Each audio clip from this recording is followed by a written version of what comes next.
Olá, bem-vindos ao Direto ao Ponto. Figura controversa para alguns e um grande estrategista político para outros. Foi deputado estadual, vereador e prefeito de Criciúma. Reelegeu-se com votação recorde, mas foi impedido de assumir pela Justiça. Em 2016, novamente concorreu à prefeitura e novamente eleito com votação recorde. Prefeito Clésio Salvaro, direto ao ponto, qual o maior arrependimento que o senhor tem em sua carreira política? O que eu mais me arrependo na vida pública? Eu acho que não, nem dos casamentos coletivos que me trouxeram tantas dores de cabeça, nem deles eu me arrependo. Eu acho que tudo que eu fiz no meu tempo, de acordo com as circunstâncias, briguei, discuti, entrei em conflitos com uns, com outros. Também isso faz parte da vida da gente. Eu acho que não há arrependimento, né? Não há arrependimento. Acho que faria tudo de novo, naturalmente. Se tivesse a cabeça de hoje, faria aquilo que eu fiz, talvez mais bem feito, melhor, talvez faria. Mas acho que repetiria todos os gestos. Na nossa primeira entrevista do Direto ao Ponto, eu entrevistei o governador Eduardo Pinho Moreira e perguntei para ele da relação com o senhor e lembrei do episódio que o senhor chamou ele de diabo. Ele disse que o Clésio Salvaro amadureceu politicamente, por isso essa reaproximação. Houve um amadurecimento do prefeito Clésio Salvaro? Claro, isso que eu digo. Cada atitude é o seu tempo. Acho que sim, já passei dos 50, briguei muito na política, discuti, tinha posições fortes, continuo tendo, mas sempre com mais discernimento. Por exemplo, o Júlio Garcia foi uma pessoa que foi meu colega deputado estadual durante várias vezes. Depois que eu saí do PFL, que eu pertencia ao PFL, que hoje é o Democrata, eu parei de ter conflitos com ele e viramos bons amigos, inclusive votei nele para ser conselheiro do Tribunal de Contas. Então, esses conflitos é de acordo com o tempo, com as circunstâncias, com a cabeça que a gente tem na época. Claro que com o Eduardo também tivemos, né, discordei e discordo até hoje, que entendo que a soberania popular ela tem que ser respeitada. Eu acho que quem melhor pode escolher, quem melhor sabe o que quer para si e para a sua gente é o eleitor, que quando ele sai de casa, vai para as urnas, para eleger alguém, para votar em alguém, ele vota consciente nisso. E eu acho que querer cassar o meu mandato em 2008 e depois com sucesso em 2012 na cassação do mandato, foi algo ruim para quem tentou me cassar, ruim para mim e que prejudicou de forma considerada toda a cidade. Então, eu acho que passou ao amadurecimento de minha parte e também ao amadurecimento de todos, e melhor assim. O caso do IPTU foi o principal problema enfrentado no seu governo até agora? Não. O IPTU foi um problema pontual agora em 2018. O maior problema que eu tive em toda a minha vida pública nem foram os 4 anos de cassado, incluído na lei da ficha limpa, por conta dos casamentos coletivos, não, nada disso. O que mais foi difícil neste novo mandato de prefeito foi o ano de 2017. Com 25 milhões em salários atrasados, a prefeitura não tinha certidão negativa, não havia governo, não havia prefeitura, não havia condições de governabilidade, assim, era tudo muito difícil. A questão do IPTU foi foi o erro da equipe. Eu sou responsável por toda esta equipe. O secretário responde pela secretaria e o prefeito responde pelo governo.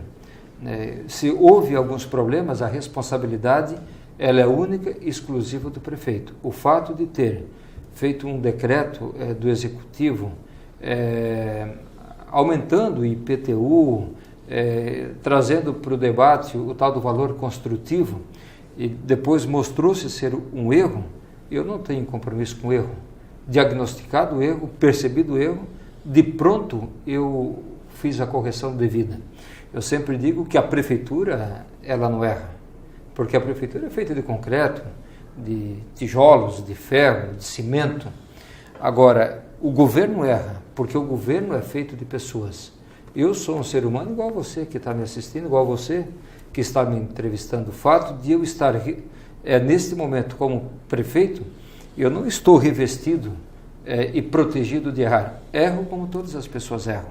Errei, reconheci o erro, revoguei o decreto e pronto, acabou, e tudo voltou dentro da normalidade. Se algumas pessoas que pagaram o IPTU de acordo com aquele decreto, nós estamos devolvendo o dinheiro para todos aqueles que pagaram. Assumir esse erro foi considerado surpreendente para algumas pessoas, pelo seu perfil. Por que surpreendeu? Não, a mim não me surpreende. Quem me conhece, as pessoas que vivem mais próximas de mim, sabe que eu também sou de dar um passo atrás. Tenho personalidade e forte, defendo com convicção. Quando eu estou certo, quando eu acredito, eu vou até o final, mas eu também tenho discernimento para dizer, olha, eu estou errado nessa questão aqui, não há por que não fazer a devida correção. Correção de rota, todos nós temos que fazer. Estava certo quando eu disse em 2011 e 2012, eu vou disputar a eleição para prefeito e vou ganhar nas urnas. E ganhei nas urnas. E vou assumir. Sabe que, Nicolas, fui o único prefeito em todo o território nacional que não assumiu por conta da retroatividade da lei, foi o prefeito de Criciúma, eu, Clésio Salvaro, que assumi, mas depois mandaram desassumir de novo. Me deram posse e me tiraram do cargo, o único em todo o território nacional. E fui até as últimas consequências, porque sabia que eu tinha um direito que estava escrito na Constituição Federal. E não foi diferente de 2016, que eu disse, olha, mas nem sobre tortura eu vou deixar de ser candidato a prefeito agora nesta eleição. Mas nem que me amarre com os pés para cima, cabeça para baixo, que coloque água no umbigo para que caia no nariz, que me tire a camisa e me chicoteie até sair pedaço de carne, que lance sal sobre a minha carne, eu ainda não vou deixar de ser candidato, porque tinha certeza que a justiça um dia ia ser feita. E foi feito. Então, assim, um passo atrás, isso não me surpreende a mim, da minha personalidade, nem daqueles que estão próximos de mim. Em relação ao seu governo, nós tivemos agora uma decisão, novamente, por nova licitação para transporte público.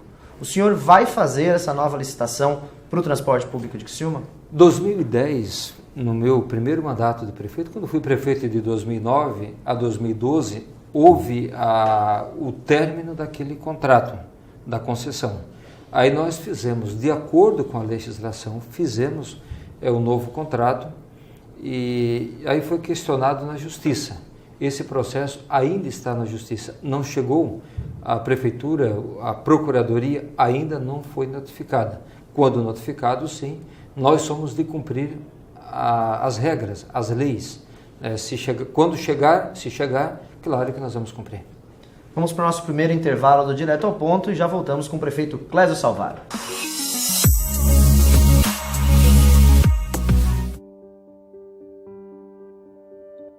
Você pode se satisfazer com pouco ou sonhar com o mundo. Fazer tudo sozinho ou descobrir a magia de fazer parte de algo muito maior. Descobrir novos horizontes.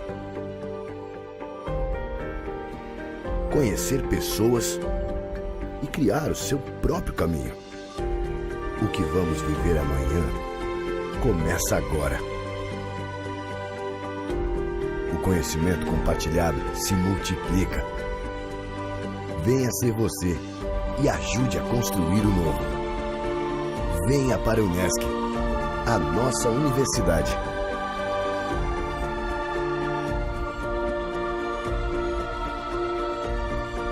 Unesc.net.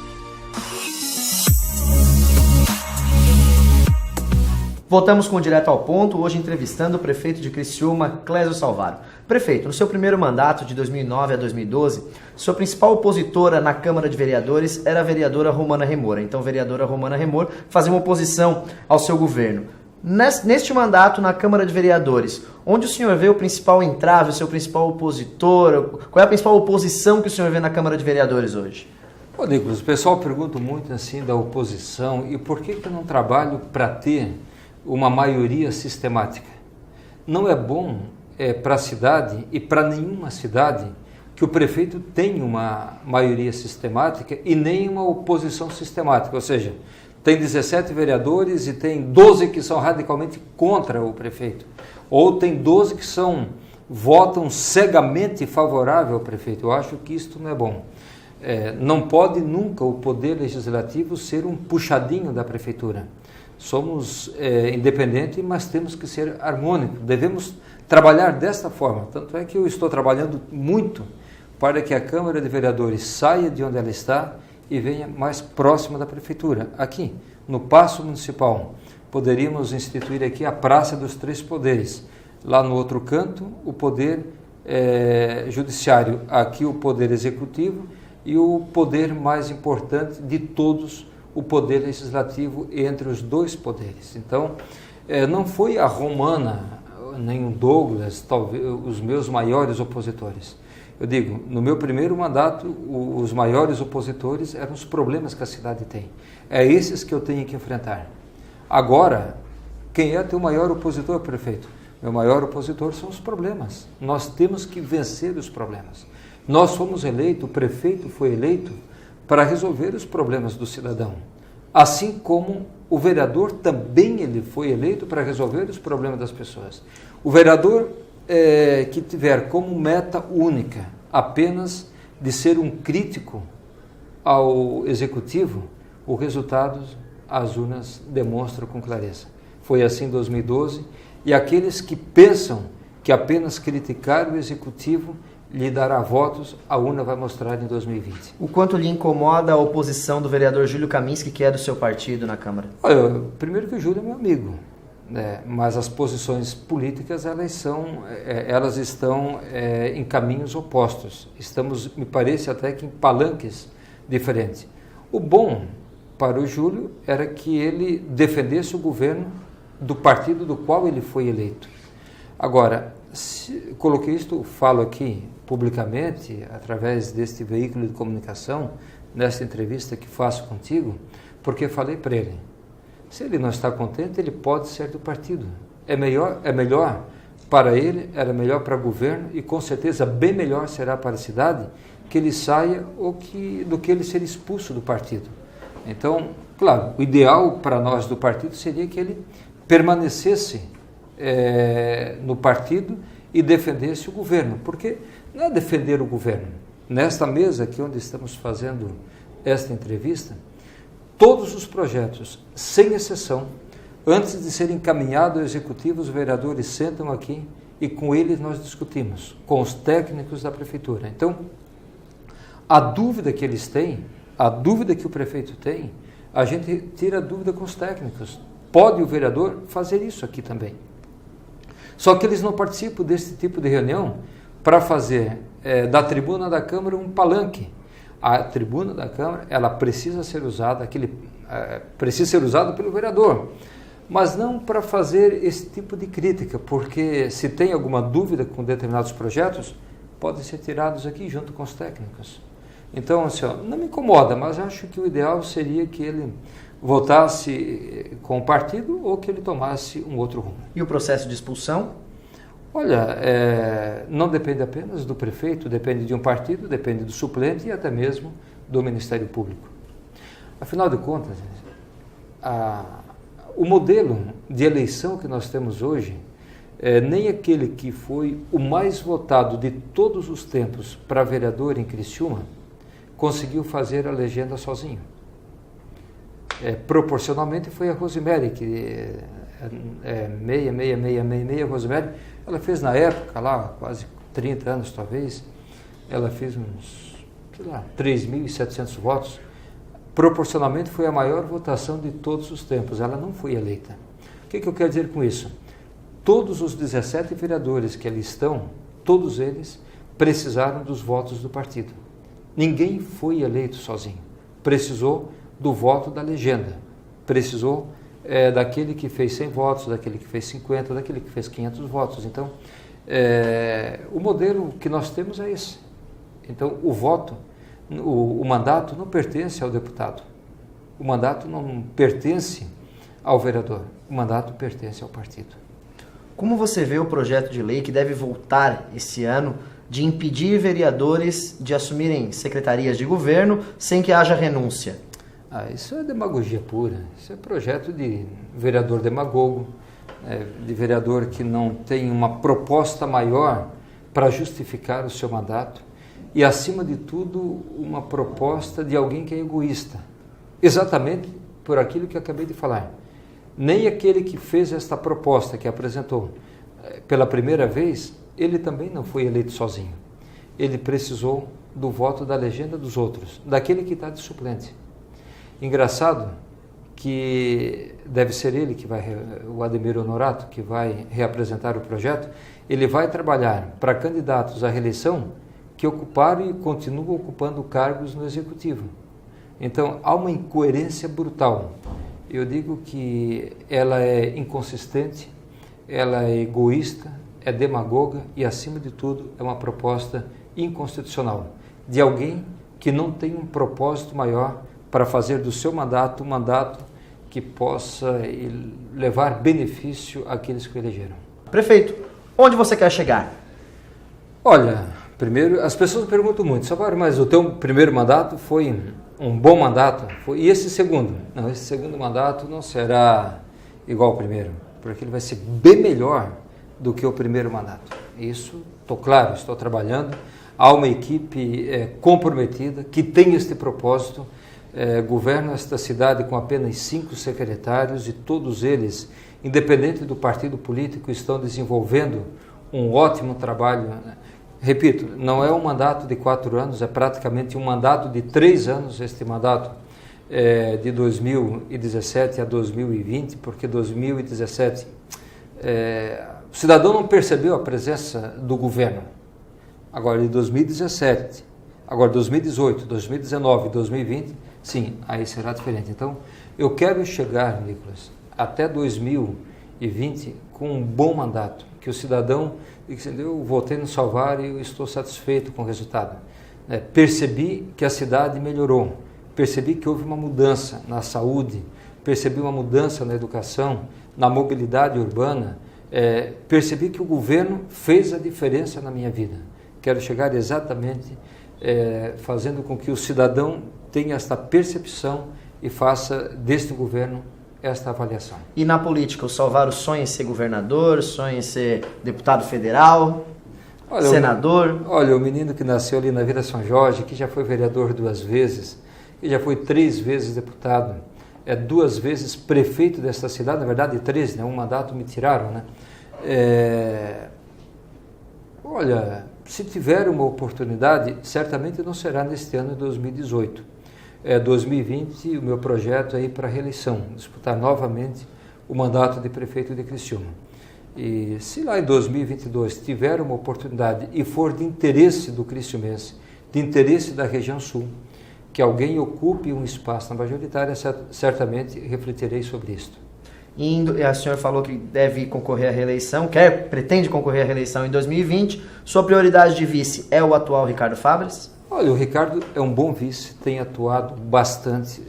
Hoje, por exemplo, está em Blumenau buscando alguns modelos de governo que estão dando certo lá para a gente implantar aqui.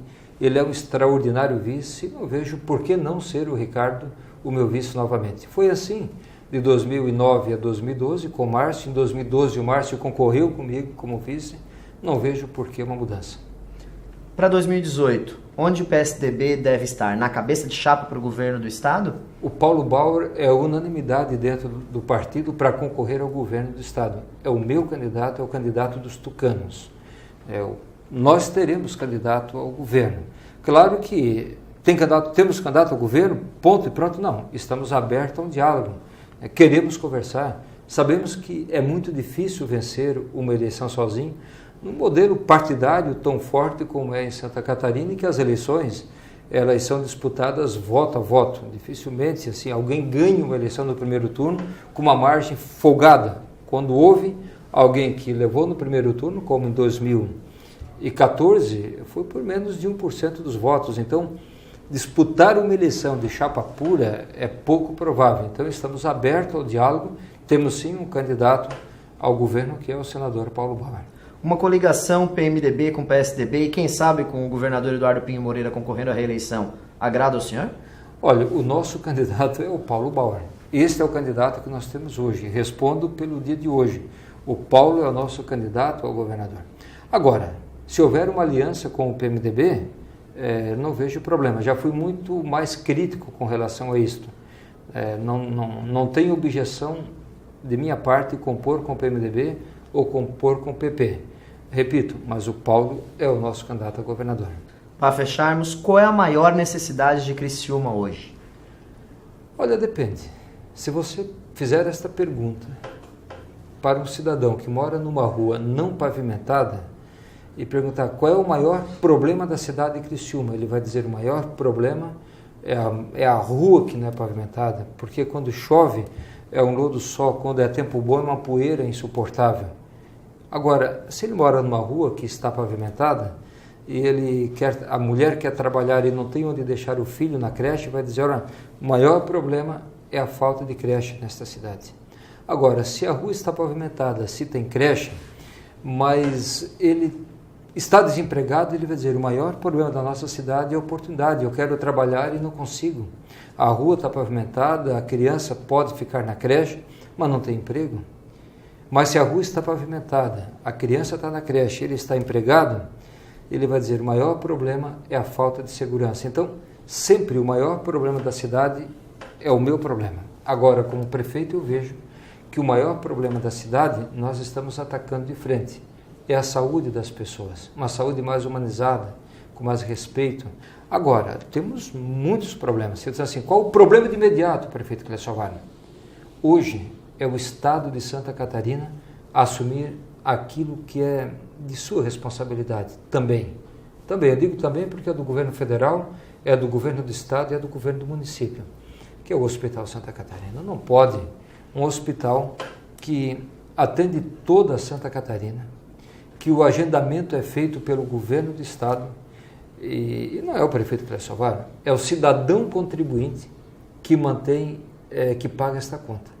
É 1 milhão por mês, que sai da tesouraria da prefeitura para manter um serviço que não é constitucionalmente de nossa responsabilidade. Eu acho que isto é algo imediato.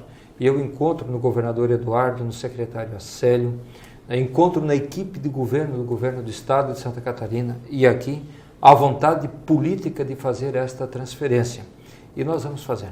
Se há vontade política, a gente vai construir tecnicamente a possibilidade, o jeito certo de fazer esta transferência do Hospital Santa Catarina para o governo do Estado. Araranguá e região tem hospital público regional. Criciúma não tem hospital público regional, mas eu acredito que nós teremos. Prefeito, muito obrigado pela sua entrevista, aqui é o Direto ao Ponto. Isso para você, muito obrigado também pela oportunidade e a todos. Olha, podem até criticar o prefeito Clécio Alvarenga, mas vamos defender bastante a nossa cidade. Esta é a cidade que ou aqui nascemos ou esta cidade foi que a escolhemos para viver, para morar aqui. Então vamos falar bem da cidade de Criciúma. Valeu, gente. Um abraço. Esse é o prefeito Clécio Alvarenga que participou dessa edição do nosso Direto ao Ponto. Fique agora com o quadro Política Descomplicada. Na última edição, a estudante Júlia Galli nos questionou o que são eleições majoritárias e proporcionais. Respondemos a primeira parte que você pode acompanhar na edição anterior. Agora, vamos responder a segunda parte da pergunta dela, que é compreender a conta feita para eleger deputados federais, deputados estaduais e vereadores. A conta de eleição proporcional, uma das maiores confusões do nosso confuso sistema eleitoral. Como funciona? Quando você vota em um deputado federal, estadual ou vereador, seu voto é para uma pessoa, mas vai primeiramente a um partido ou coligação. Quando 2 ou mais partidos se unem numa eleição, para a Justiça Eleitoral, eles funcionam como um só. Isso é uma coligação. Vamos imaginar uma cidade com 100 mil eleitores. Esses 100 mil votaram na última eleição. Há 10 vagas para vereador. Para fazer a conta e conhecer o chamado quociente eleitoral, divide-se o número de eleitores pelo número de vagas disponível. Nesse caso, Cada cadeira da Câmara de Vereadores valerá 10 mil votos. Então, soma-se a votação de todos os candidatos do partido ou da coligação. Vamos supor que a coligação A fez 50 mil votos, o partido B fez 30 mil votos e o partido C 9 mil votos. Os outros votos foram para outros partidos ou coligações que, somando, dão um número menor. Neste momento, a Justiça Eleitoral pega o número total de votos do partido ou coligação e divide pelo quociente eleitoral, que gera o chamado quociente partidário e que resulta no número de cadeiras que esse partido ou coligação terá. Vamos supor, a coligação A fez 50 mil votos, divididos por 10 mil, 5 cadeiras. Os 5 mais votados desta coligação estarão eleitos. O partido B fez 30 mil votos. Divididos por 10 mil, são 3 cadeiras. Os 3 mais votados estão eleitos. O partido C fez 9 mil votos, ou seja, não atingiu o quociente partidário e não contará com nenhuma cadeira nessa legislatura. Deem uma olhada no exemplo dado pela Júlia, que foi da eleição de 2010 em São Paulo. Nesta eleição, 30.289.723 eleitores foram às urnas. Esse número de eleitores é dividido pelo número de vagas existentes. E em São Paulo, são 70 vagas de deputado federal. Isso resulta em 432.710 votos para cada cadeira disponível. Na eleição de 2010, o partido de Tiririca estava coligado com outros 4 partidos. Somente ele, o Tiririca, fez 1.300.000 votos. Isso significa que sozinho, Tiririca elegeu ele e mais 2 deputados federais, independente de suas votações. Os 3 mais votados desse partido, dessa coligação, foram eleitos. Por esse motivo, muitas vezes, candidatos menos votados são eleitos e candidatos com o dobro de votos destes não conseguem se eleger. O fim da coligação na proporcional está previsto para 2020, mas para 2018 ela ainda é mantida, ainda é permitida para deputados federais e estaduais. Ficou complicado? Eu sei que é complicado, muito difícil mesmo. Esse é um dos principais desafios do nosso sistema eleitoral.